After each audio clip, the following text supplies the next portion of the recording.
check the sound. Good afternoon, everyone. Thank you for being here today. I know I'm after lunch, so it's probably going to be tougher for you to summon the attention this afternoon. I'll do my best to be entertaining, so you don't get too bored with me. It is a pretty emotional moment for me, to be honest. I was practicing with my team earlier, and they were like, you have to say your true story, so I'm going to try. It's actually better that not everyone's here today. My ever first flight in my ever life was to Atlantic City. So I actually came to Atlantic City in 2001. This is the only city where I was thrown out of a bar because I was drinking when I was 21. So one thing about Europeans, because you're going to have a lot of us coming in 2026, we drink earlier than in the States. So that was the first memory that stuck with me, but many, many more came to mind as I got the call from Judy.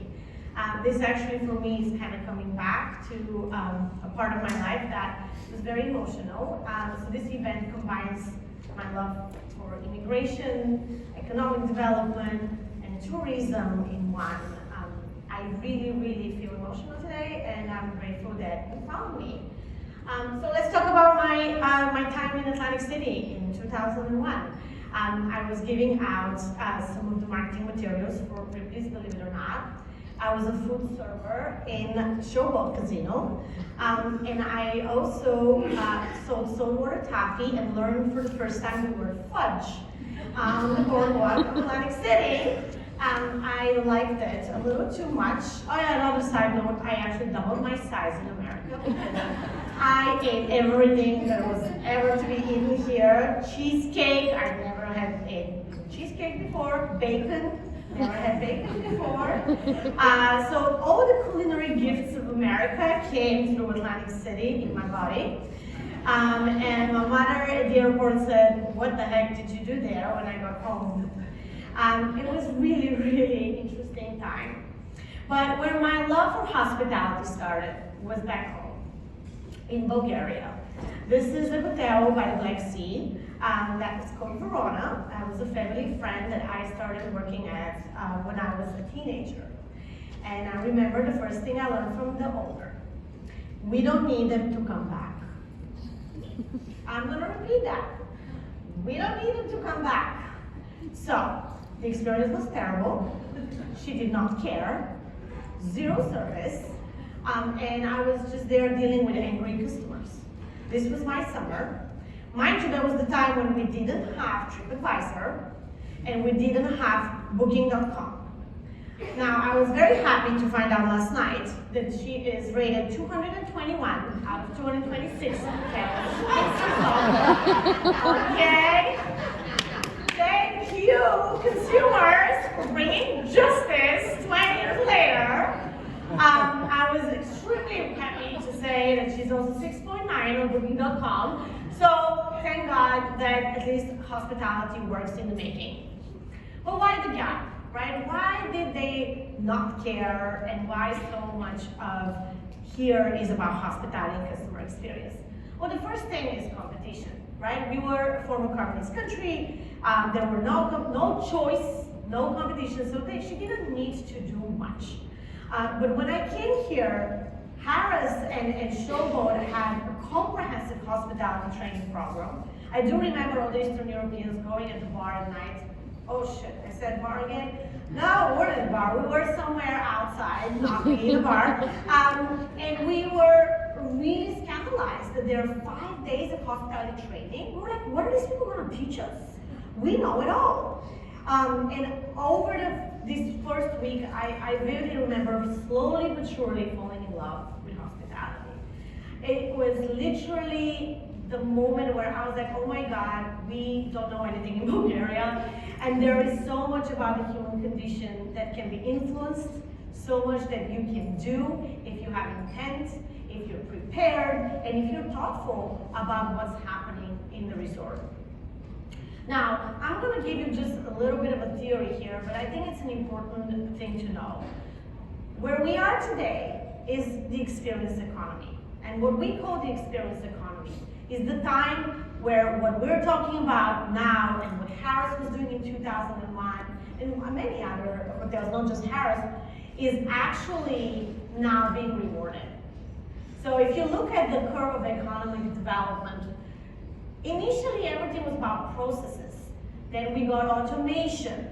How do we automate things? So companies were rewarded for making things faster. Then it became about data. Let's make sense of the data. Let's digitize things. Let's automate things. And now we're at this place where experience is really what people buy. People buy emotional connections, people buy memories, and people value and seek that.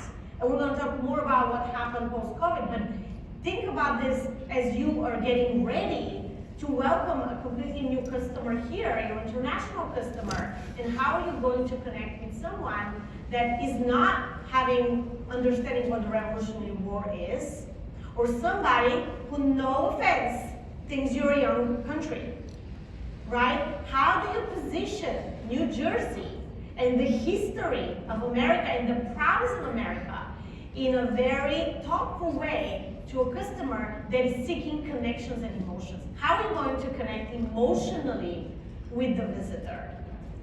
And I gotta say, AI is not gonna go away, right? So by 2026, there will be plenty of digital stuff that's gonna be happening. But I argue, and I really think, that by 2026 and plus, in real life experiences may actually become luxury. We may see a shift that the connection and the emotion that the customers are looking for will become even more expensive thing for us to market on. Now, we all know IKEA, and we've all seen the ads that they do. I'm sorry, I'm trying to figure out if this is gonna play. Please play. But what I loved about this ad is that if you look at this advertisement, the character of the story is not the bed or the high chair or any of the products in this ad. The character is the emotional connection that you watching is making with the moment in which the consumer is using the product, right? This is all about the timing that this product is placed in. So in any other time in the life of the person in this ad, this chair was probably in some basement collecting dust. But they put the chair in the emotional moment that every and any parent would feel, oh, this pen. That's what they are capitalizing on, and it works. So think about that as you are working on your connection with your guests, and as you're building some massive campaigns. How are you going to care and express that care and that connection with your customer is going to be definitive to how you're going to connect. Now, one thing I want to mention too in the experience economy, which is a pretty big difference between what we've lived before and what we're living now. Back in the day, we used to compete within our industries. You had your competitors, you were like, what are they doing? I'm going to do it better. Today, you're competing with the last best experience of your consumer. I'm going to repeat with that. You're competing with the last best experience of your consumer. So, it's no longer just about travel. They're going to come here and say, hey, what are you doing in this world, right? I'll give you an example. 2 days ago, I entered a business building in Manhattan, and the turnstile didn't work.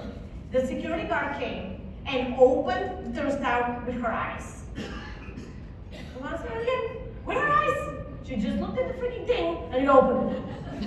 And I was like, what? Now, Christiana's here on my team. We used to do this boarding with facial recognition in 2017. It was a big deal. We're on national TV.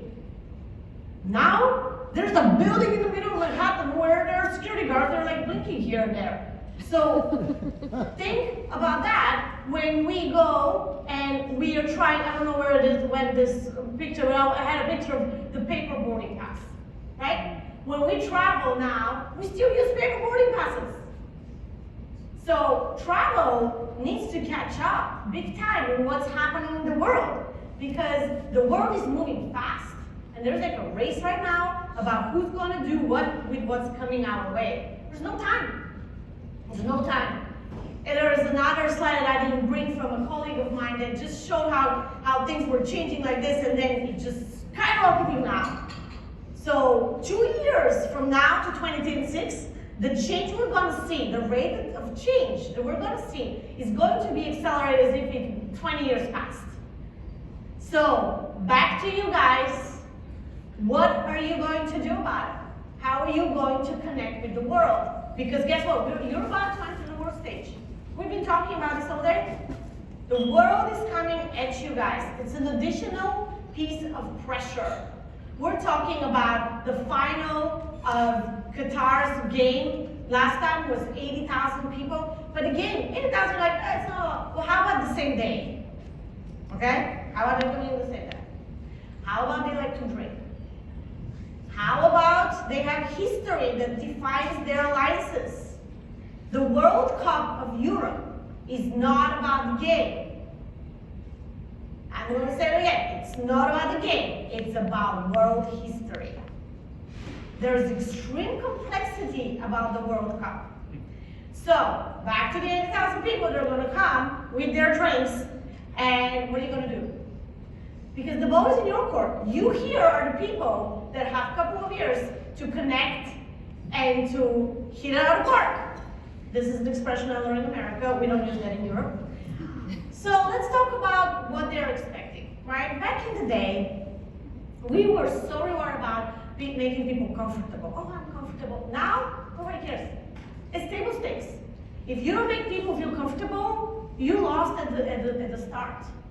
Back 2 years ago, maybe, I used to call my friends and be like, oh my God, in Marriott I can connect Netflix.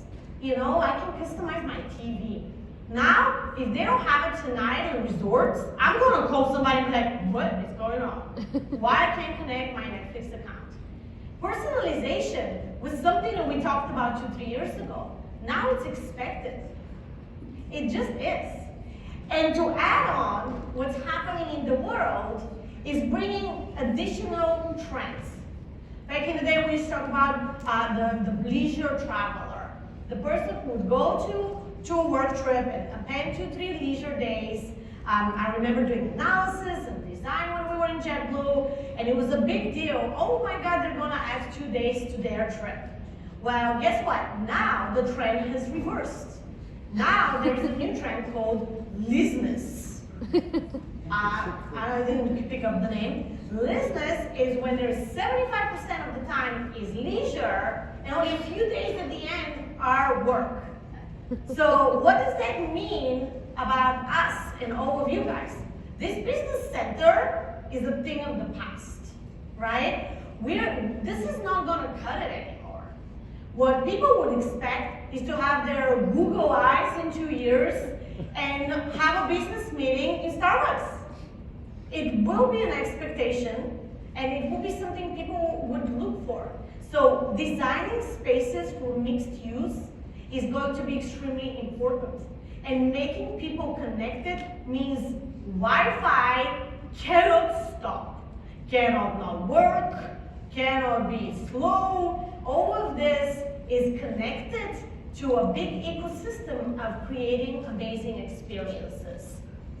Now, I think that you know this trend, but I still thought I should bring it up because it is quite important. This whole idea of localization, right? Like around COVID, we started valuing our neighbors and their businesses. So now people are seeking this type of connection with businesses that are local. So developing this ecosystem and allowing your visitors to feel connected because they feel they're helping a local business is going to be a pretty powerful part of the equation as well. I met 2 days ago a history buff who said he wants to go to Princeton and see this battlefield. Well, what is he going to do there? Is there anything to do? Is he going to be able to support somebody there? Who is having a restaurant there? How is this adjacent experience around the destination that you're creating is going to also allow you to generate more income for the state? And I think the last but not least is this whole trend of connecting to life. I mean, I don't know how else to say it. People want to feel. People value life now. And the risk profile of the traveler right now has changed.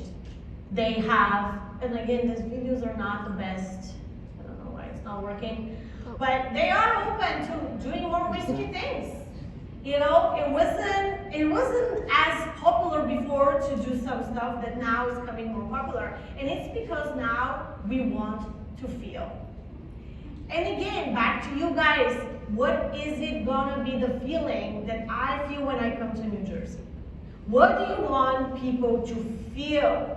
And how do you want them to connect with you is something that you guys need to answer and decide for. Now, what is customer experience? And I kind of want to say here some that I am putting intentionally a little pressure on you. I admit I am. But I think it is important because there's a big event coming, and I love New Jersey. It's my store started here.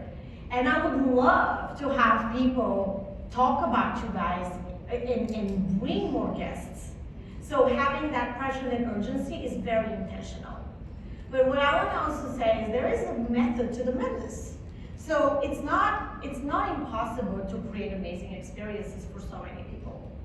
Now, what is customer experience? In its essence, it is delivering on the promise that you've made, right? You guys are going to make promises with your marketing materials. There will be things that are happening around that you're going to be telling people what New Jersey stands for. There's international market that we met just now that's going to work on that. Now, we in the Petrova Experience think a lot about that. What is customer experience? How to do it? What does it mean? So across the river, we took a few moments to talk to what we call the unsung heroes of hospitality. So I want to share this very short video so you can hear from some of the New York service industry gentlemen and ladies. My name is Frank. I'm a shoe repairman, and I've been doing this for 50 years.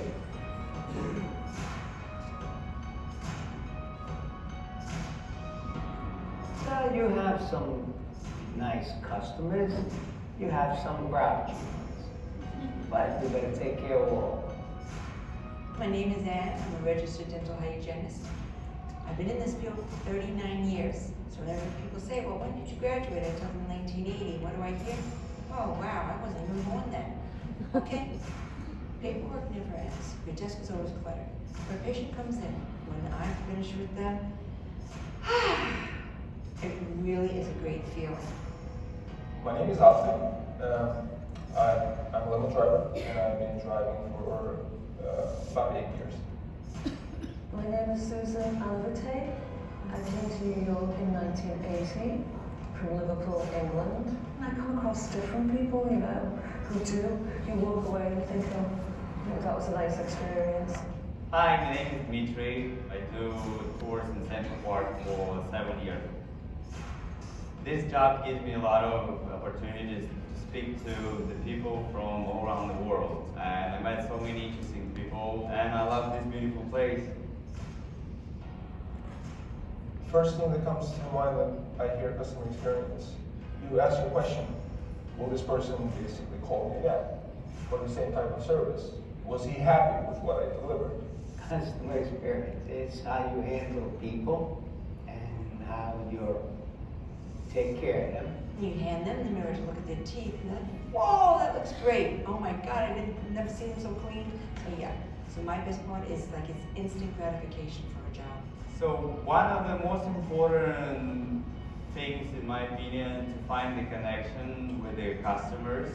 I like to serve people the way I like to be served, properly, which sometimes I'm running loud in here when it's really busy. But I do like to serve people the way I'd like to be served. So what's the psychology of service, right? I really love this field because it's so giving and loving. They talk about connection and about service. It's duty in a weird way, how they speak to it, right? Like I love especially the shoe guy, he's like, I gotta do it anyways. And I think that is the psychology of hospitality. If you get that in your hearts, there's no coming back. So when you see somebody who had a few more drinks, instead of being judgy, think about, hey, maybe he had a bad day, or maybe there is something that happened in his life. Or when somebody complains about sheets and saying, oh my God, I expected differently, maybe give a benefit of the doubt and say, well, maybe that person saved for 4 months for this trip. And for that trip was something so much more than a stay in a hotel. Everybody comes with a story, and hospitality is about being curious to know that story and to give that person some benefit of the doubt. So what is the mechanics of this whole thing though, right? I mean, I don't have to tell you, you're tourism board representatives, and you know that without a flight, without any transportation, there is no trip. So the first thing is connectivity and getting somebody to your destination. There are plenty of organizations that work around that. But then the way to build a great customer experience really needs to go with some of the basics, right? We talked about, I saw today this whole WOW campaign from New Jersey, and we as customer experience professionals hear a lot in the boardroom, I want to wow my customer. I want you to wow everyone. Like, it's all about wow. And I would say, did you do the thing that you promised you do to your customer? Did you ship on time? Did you do what you said you do? Oh, this is operations. Well, it's operations, but it's what they bought. So how can you wow if you didn't deliver the core thing that people purchased? And the same thing here. Wow comes after you've met the experience expectations, then you wow. You don't skip a beat, because if you do, it actually backfires and it actually works for the worse. Give you an example. This is Madison Square Garden. I went to the Depeche Mode concert recently, and it was literally impossible to find my seat, okay? We went in three different holes to find our seat because the wayfinding was so confusing. It kept saying that my seat is in this bank, but it was in the next bank. Their own people didn't know. There were 2 people that gave us the wrong direction. So from a customer experience, I can tell you that means 2 things. They need hospitality training, and they need a whole redesign of their wayfinding. But guess what? They had a wow. I could order a beer to my seat. And they're very proud of the wow. So this is what I'm talking about. Just make sure you cover the basics. And there is actually data behind this. That when we think to wow, actually that whole loyalty that we think we're gonna get an extra loyalty because we're wowing does not come through. And at the end of the day, delivering on what you said you do is actually quite sufficient. Now, what happens after? We're talking about safety and security here. I actually work in Atlantic City. I know a lot about the city. So safety and security is a big thing. And again, if you're talking about big events, that also comes back as a big priority. When you have crowds, there's a whole case study. If anyone's interested, I can send you a book later about how people were handling hooligans and fights in soccer games. These are realities of sport fans management, right? Safety and security is a big piece of the pyramid of how you build great customer experience. And only after then, you have this whole desire of what? Coffee! You would think that people are talking about something else. Like, we are now in Penn Station, the redesign, everyone talks about coffee. They're saying they don't have good coffee. Coffee in general is becoming, I don't know, a big thing. I don't know why it's so hard to get right coffee, but guess what? Even Disney is not saved. Coffee is the thing. And again, you gotta listen, right? Don't think about anything else. Charging. You know, we're always looking for that charging station everywhere in our lives. But these are the basics again. Stroller, and don't forget, of course, the bar. I'm a drinker, so I always say, have a nice bar. Until you get to this basic stuff, we're not even curious. Now you cover this, curiosity comes in, and now we can talk about how I can experience the space. This is a use case I wanted to give you for Las Vegas because I just love it. I don't gamble. I went there with my 74-year-old mom. She doesn't gamble. Not many 75-year-old people. I'm not saying my mom is not one of them. And we had a fantastic stay. But guess what? Because they had the Neon Museum, they had a Monk Museum. I mean, there were things to do if you don't gamble. And I think that's what I'm talking about, is to have this idea of like, how are you going to meet the different types of customers that are going and guests that are going to come, that are going to come with the diverse expectations. This is how our colleague talked about earlier about Virginia. You gotta think about this, because it's not gonna happen by itself. Now, once you've built all this wheel, this is all wrapped into back to this feeling of hospitality. If I tell you today that I entered a restaurant and somebody gave me a toothpick for olives, and then they had a frozen glass for their beer, they gave me this sexy way to serve my wine, and then they brought a plate with fruits to flavor my water, you'll be like, whatever, this is service. Well, okay, it's service, but what happened was 3 different people did this within 2 minutes of us sitting down in a bar. Now, they were a choreographed group of people that, without talking to each other, just came out of nowhere and did all of this magic. That's hospitality. They treated us nice, they knew what we needed, and they were smooth operators, right? They didn't need any thank you. They just did it.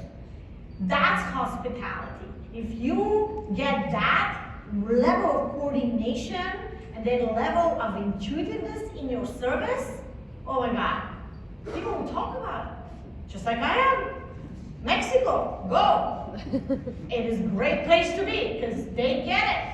And they make me an ambassador for their destination. And that's what you want to do. You want to get people to talk about. You don't want like this, I don't want to write in Bulgaria. You don't want them to just not come back. You want them, A, to come back, B, you want them to tell others to come. And that's how you get it. It is not easy, I'm not saying it is, but it really, really works. It really works. And at the end of the day, why do people travel, right? People travel because they want to fulfill some sort of an inner world search. You know, they want to discover somebody, something. And that's what I did this year in Paris. I went to discover Paris. It was, again, another personal story, but I know French, yada yada. I'm going there to have a great time, right?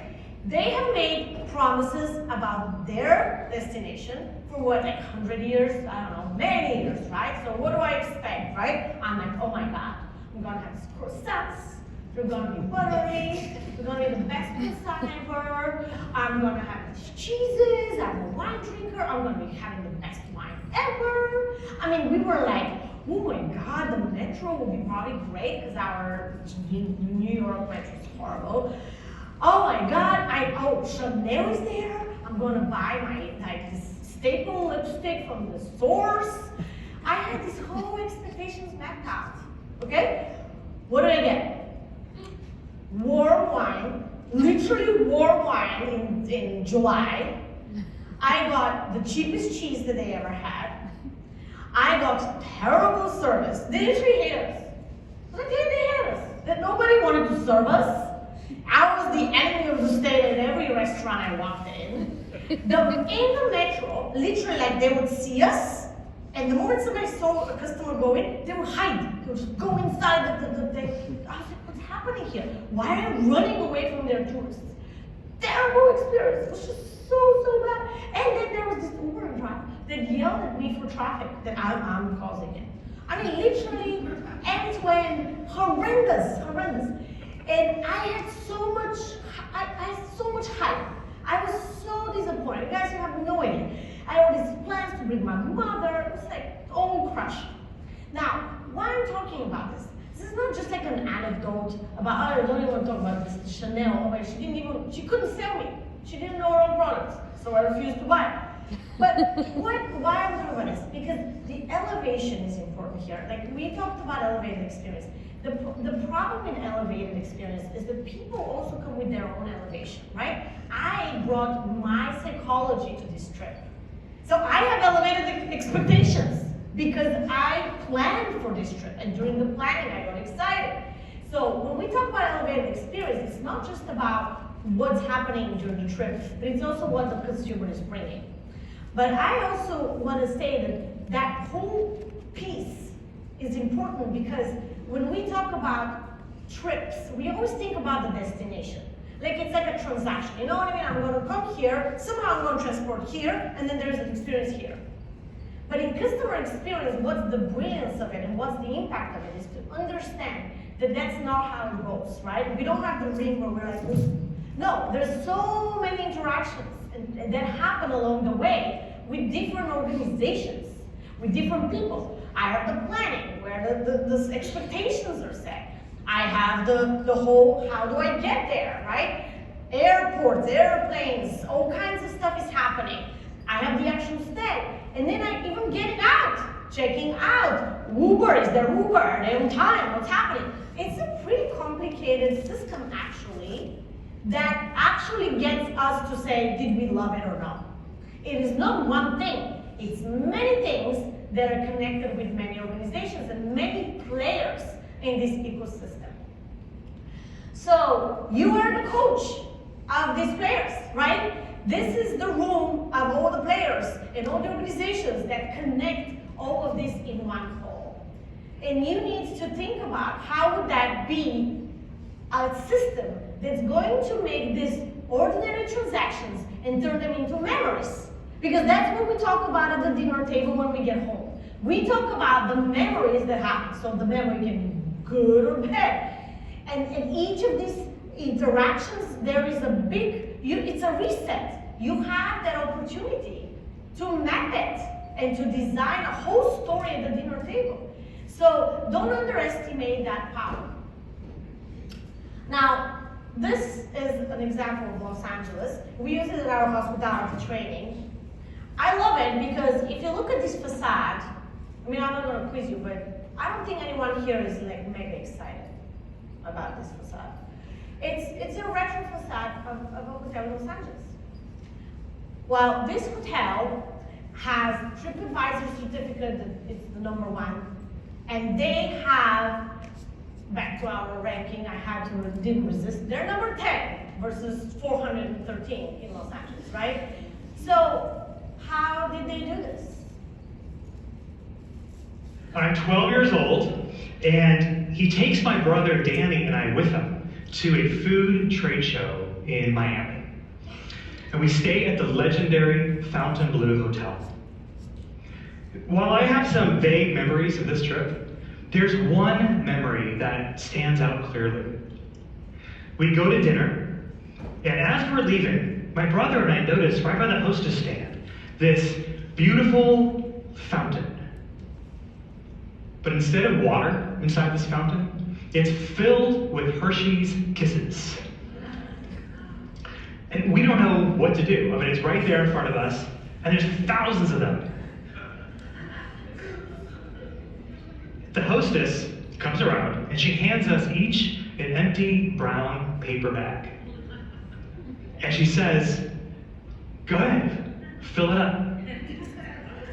And we look at each other in disbelief. But wasting no time, we filled these bags to the very top. And I remember running back to our hotel room, feeling as though I had just gotten away with something. And it wasn't until years later that I appreciated how important that moment really was. What was this ordinary setting became an elevated experience, which would become a guiding principle throughout my career. Create a moment, earn a memory. And to me, a moment is something that touches me. I think that's pretty important to think about, right? And again, if you think about what he did, I'll give you the mechanics, because he's the owner of this hotel. He understood just how I'm telling you that you guys have this journey. I don't know where it goes up and down. He understood that his customers also have a journey. Like he literally studied the journey.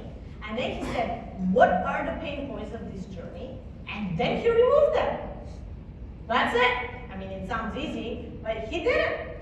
So he said, okay, we all know everyone hates the surprise fees at check-in. So he removed them. His hotel, you go in, there is no surprise fees when you check in. He knew that if people stay longer, they have issues with laundry and dirty clothes. So he created a free laundry service in his hotel. And he, just like JetBlue, figured out that we all freaking love free snacks, okay? Something about the snacks just freaking works. But he didn't stop there. Now he created the wow moment because he earned it. This is a hit, okay? You go to TripAdvisor, there are 100 pictures of kids with this phone. I want to take my daughter there. This is a phone where you just pick up, even if you can be a grown-up and pick it up too, and a person comes with white gloves and a tray and gives you a popsicle. How much do you think it costs him to run this operation? People think elevation is about money. It's about ingenuity. And it's about being very, very specific about the pain points. Knowing those pain points, and last but not least, take the credit. Go and ask them how you did, make it public, thank them, and there you go. He got ambassadors. He's highly rated, he's killing it. He's just killing it. And all he did was to understand those pain points and be intentional about it and create this connection. The connection is key. He's getting praises. Look at him. People love this guy. And with that, always with this facade. You remember facade? It's nothing special. This hotel is nothing special. Any other thing is not that special. But what's special is that he made every kid have this base, right? He connected with the parents. Because who doesn't want their kids to be super happy? Who doesn't want their kids to be seen by the system in the hotel the way they see their children? That's the name of the game. So back to Paris, what could have happened better? Well, first, this guy could not have, maybe he was having a bad day, but if he was able to just at least ask us where we're going and just connected with us, just like the video said, our trip would have been better. If they had the service center that I heard you guys are creating, where we can get some help when we're foreigners and we don't speak French, probably would have been a better trip. If they had hospitality training that was telling the metro people not to hide from us, you know, maybe my trip would have been better. It's a compound effect of all of these things, but ultimately, the break for me was that promise they had done for 100 years was not met. They did not meet the experience that I was expecting. And the hype that I brought in from my planning of what I expected to see made things even worse for Paris. And here we are, what is happening? I'm talking about it.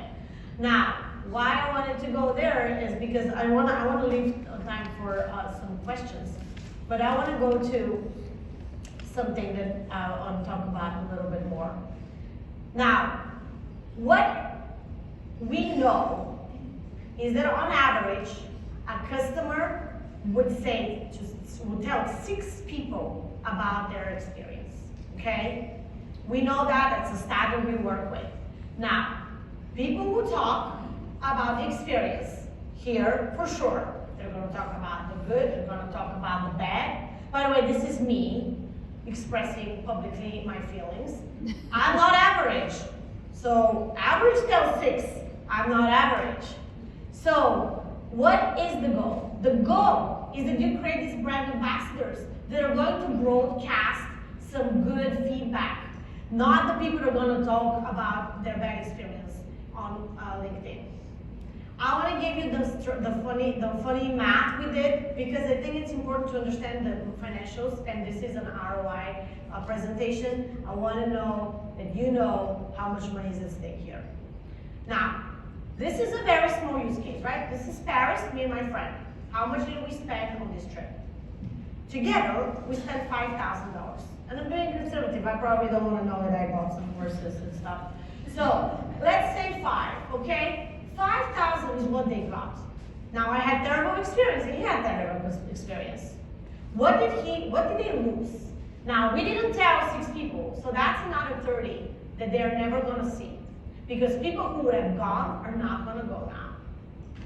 In addition, our big dream was to bring our moms from Eastern Europe, where we would have spent even more money on that trip. So there was another 10,000 that they lost on our repeat trip to there. That's $40,000, right off the bat. Now, if you say, hey, Liliana, you probably broadcasted it. Yes, I did. I did another article. Also, he and I spoke about this bad experience here and in Bulgaria, so 2 continents. I would say, conservatively, they lost another 40, okay? 2 people that are disappointed, $80,000 from Paris, bye-bye. Now, let's go back to you.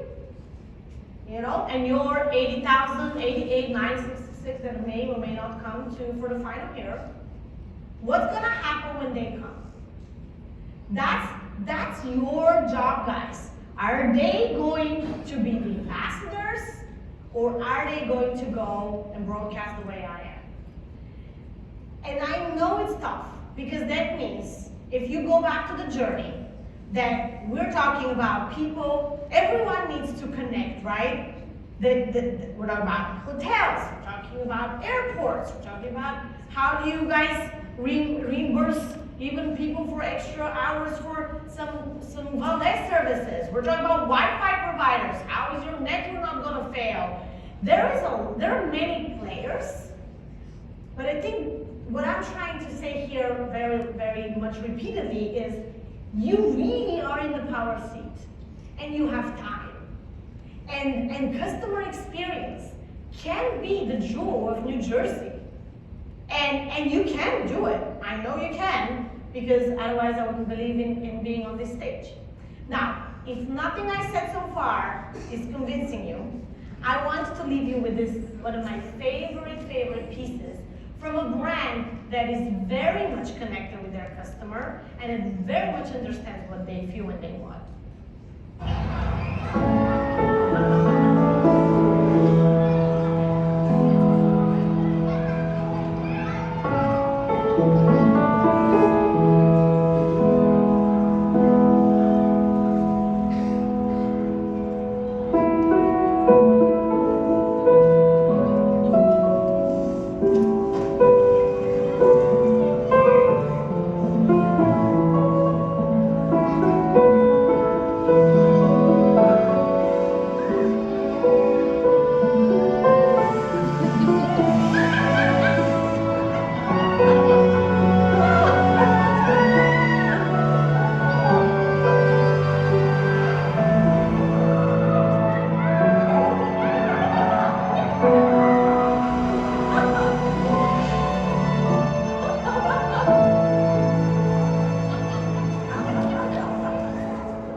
And that's a wrap, ladies and gentlemen.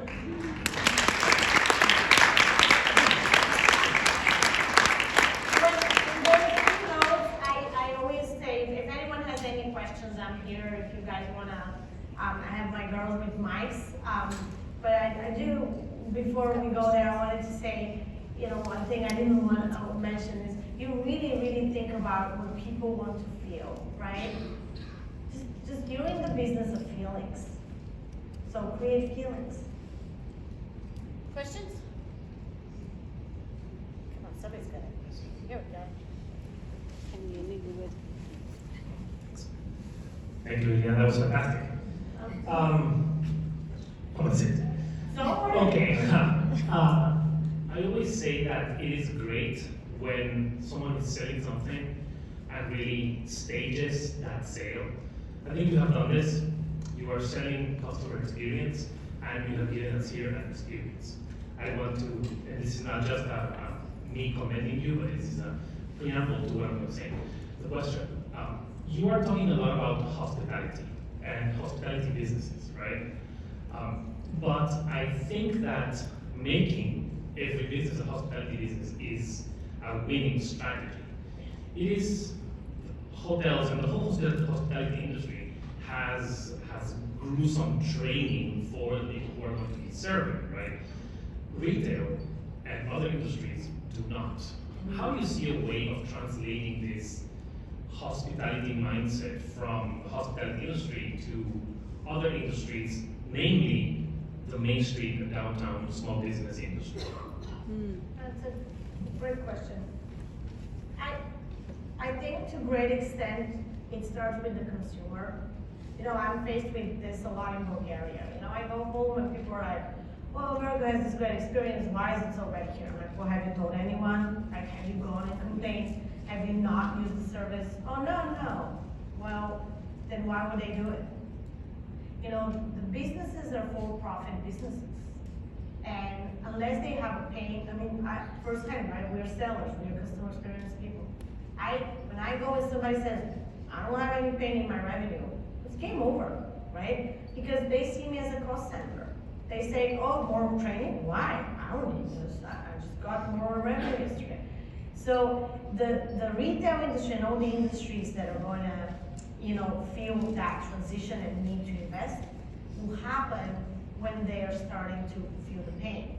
That's why I think this experience economy, and I started with that, is an important shift. Now, I have a colleague, I call him the founder of customer experience, I really respect him, and he actually created this slide. I try to give him credit. And I think the poor guy has been waiting for this, right? Well, we're always like, when is it gonna happen? But I really think it's happening.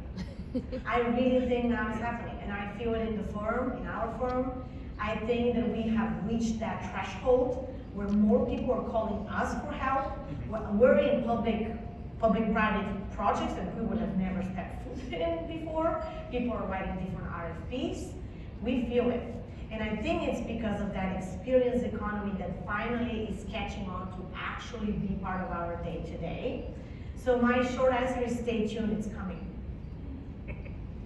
Thank you. Hi. Hi, thank you for being here and speaking today. Sure. Do you have any examples or general rules for service recovery? Maybe an example where they've corrected a bad experience on the spot? I want to say JetBlue because I'm biased, but it depends. So I think the correction of a bad experience is a little bit of a, how to say, vague question. What I think is, what JetBlue used to do brilliantly is that we cared. So when the bad experience happened, we had equipped the people that are in the front line with tools to at least show that we care. And I honestly think that people undermine how important that is, because the letters that were read on stage when we were still, you know, a company that cared about customers were so heartbreaking, and most of them were not necessarily about the bad thing that happened. The story was transitioning to what that specific crew member had done in the moment to show that they care, to show that they understand the impact. So when we meet with customers and we talk about recovery, a lot of what we stress on again is that prep work, call it prep work, right? Like, do you have money set aside for an outrageous, you know, situation where you have to recover a passenger and give them the ticket back or whatever? Do you have enough of training again to empower people in the front line to think that they can do something, that they have that agency? One of the biggest challenges that United was facing with, and it was a public knowledge, was that their frontline boarding crew members had the culture of, my boss needs to allow me to do it, or like, it's above my pay grade. So that recovery you're talking about is really tied to how autonomous and empowered is the very much that frontline crew member. Because during recovery, there's no time in real time to go and call the boss, right? You need to be the one making the judgment call. And how I've trained you to have that self-esteem and empowerment that you're not gonna get in trouble because you gave something away is what impacts the outcome of the recovery in the moment. How that helps? Everything you're saying resonates with me, so I want to thank you for that. I think in part, my question is, in the US, our US Bureau of Labor Statistics shows that in hospitality, which is the majority of our travel and tourism businesses, our turnover rate is 70 to 80%. And my personal reflection on that is that you talk about caring about the customer, is that a lot of companies have forgotten to care about the internal stakeholder, the frontline employee you were just talking about. When I talk about care with my employees, I use CARE as an acronym: compassion, affection, respect, and empathy with the customer that they should have. What do you think that US companies, especially some of the ones that are smaller, may not be able to afford to pay top dollar? What can they do to show their internal stakeholders that they care about them, to retain them, and not to have that high turnover as we go into a seasonality of being extremely busy, especially facing what we're going to be facing within the next couple of years here in New Jersey? Yep, I'm tempted to give the mic to somebody, but I don't want to put her on the spot. I think, unfortunately, I agree with you. They just forgot it, and even bigger firms forgot it. I think COVID has made leaders think they don't have to travel. I don't know why. For us, first one of our foundation principles in our firm is that customer experience is actually the output of the employee experience. I was losing your attention, guys, so I cut some slides, but even how you treat drivers, right? If people are paid well, they're gonna not be rude to, they're not stressed about paying rent, they're not gonna be as rude as driver. I do think that at the end of the day though, even in small firms, it's about the leader. I'll give you an example. 3 days ago, our intern shared with me that her mom doesn't have heat and that they had an issue in the house. We are 10 people firm. None of us is rich. And I still said to the team, hey guys, whatever we can do, right? There's a GoFundMe campaign. And everyone chipped in whatever they could. An hour later, we got a note from that intern saying that she's never worked for any group of people that's so caring and so giving. We are a small firm. I really think it comes down to the leader. I don't think you need money to make people connect with you. I think you need birthday calendar so you can send them gifts. I think you need to thank their family members for giving them their spouses to you, loaning them. I say this, thank you for loaning your spouse. And I think you need to just be present to know what's happening in their lives. So when you see that they're already stressed, don't stress them additionally.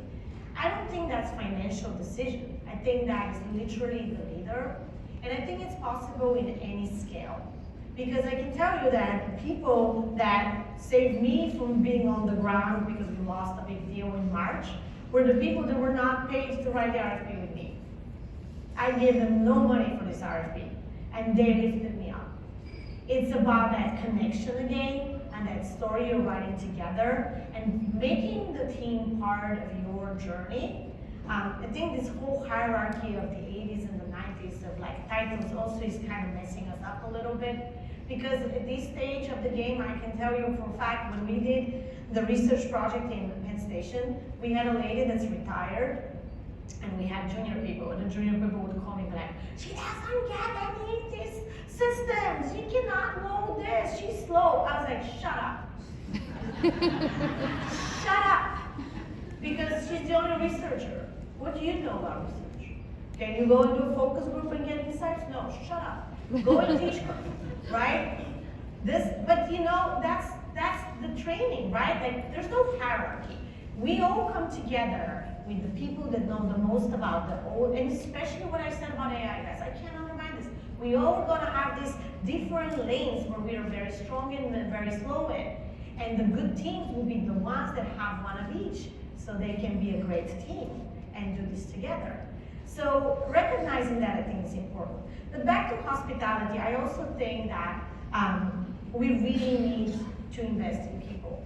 And training is one of those things that we are being called by companies that would never call us before because they're saying their hospitality employees don't know how to serve customers. We have a new crop, essentially, of people, which means organizations now, literally now, need to adjust their budgets They need to put more money in hospitality training. Unless that happens, this is not going to change. You're going to have terrible service, and you know, hospitality training works. I mean, how did I learn any of this stuff? I went to trainings. There's somebody in the back that, so it's back to money. Invest to get back. It's the oldest business logic, so they just have to apply it. I totally raised my hand and I said, so I don't know how long we're going, put my hand down, but I'm gonna stick with it. I want to first make an observation. When you shared your story with your team did with the intern, that was a wow moment within your organization that created a wow moment outside. So like, I just wanted to acknowledge that observation. And in a statement in terms of, you know, the idea of a delineation between hospitality and small businesses or whatever, all customer service is a big thing in my roles, personally and professionally. But regardless of what it is one is engaging in, when you're engaging with your customers, your audiences, your patrons, your constituency, it's piggybacking exactly on what you're saying. When you take care of your own, your staff, however you identify them, they will take care of your business. And that's something, and I love that you meant the 80s and 90s mentality. That is something that somewhere along the line we got away from, this idea of caring for your workers, so your workers can care for your constituency. And if you ever think about bad experiences, if you ever look at the staff, look at the people who are giving you a bad experience, 9 times out of 10, their work experience is a bad experience and they're just not vested. So I'm not really asking a question. It's okay. I'm reaffirming just full stop. Okay. That's kind of big. Thank you guys. Thank you, Liliana. And I just want to say before I get off is that in your bags there's a little chip that my team did, and I think I was told to mention. On the back of the chip you have a QR code, and the QR code leads you to a session that we're going to have on January 9th if you want to join. Thank you.